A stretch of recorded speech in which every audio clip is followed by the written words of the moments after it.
So இந்த cervical சர்க்லாச்னா என்ன அப்படின்னா, கர்ப்பப்பை வாயில போடுற ஸ்டிச்சஸ் பேர் தான் சர்வைக்கல் சர்க்லான்னு சொல்லுவாங்க. இதில வந்து உங்களோட கர்ப்பப்பையோட வாய பார்த்தீங்கன்னா, ஒரு சுருக்கு மாரி டைப் பண்ணிடும்.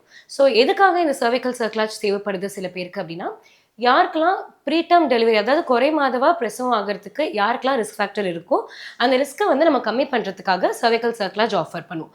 ஸோ யாருக்கெல்லாம் ப்ரீடெர்ம் டெலிவரிக்கு ஹை ரிஸ்க் அப்படின்னு பார்த்தீங்கன்னா, ப்ரீவியஸ் பிரெக்னன்சில உங்களுக்கு ப்ரீடெர்மா டெலிவரி ஆயிருக்கு. எஸ்பெஷலி 34 வாரத்துக்கு முன்னாடி டெலிவரி ஆயிருக்கு.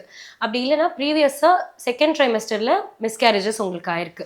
இல்ல ரெக்கரண்ட்டா 2, 3 மிஸ்கேரேஜ் மேல உங்களுக்கு ஏர்லி பிரெக்னன்சில ஆயிருக்கிறவங்க. ஒரு சில twin or triplet pregnancy carry பண்ற மதர்ஸ்க்கு.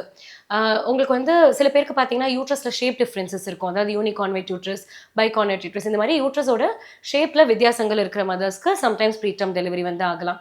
இல்ல கரண்ட் பிரெக்னன்சில உங்க கர்ப்பப்பை வாயோட லெங்த் பார்த்தீங்கன்னா, கொஞ்சம் ஷார்ட்டா இருக்கு. 2.5 சென்டிமீட்டர் கீழ இருக்கு.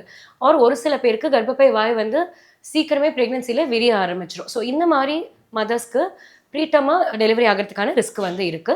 ஸோ இதில ஏதாவது உங்களுக்கு ரிஸ்க் ஃபேக்டர் இருந்தது அப்படின்னா, கரண்ட் பிரெக்னன்சில உங்களோட சர்வைக்கல் லெங்த் இந்த கர்ப்பப்பை வாயோட அளவு எவ்வளோங்கிறத 3 மாச ஸ்கேன்ல வந்து டாக்டர்ஸ் பார்த்துட்டு, அது ஷார்ட்டா இருந்தது, இல்ல உங்களுக்கு தேவை இருக்குன்னு ஸ்ட்ராங்கா ஃபீல் பண்ணாங்க அப்படின்னா, இந்த சர்வைக்கல் சர்க்ளாஜ் வந்து உங்களுக்கு சஜெஸ்ட் பண்ணுவாங்க.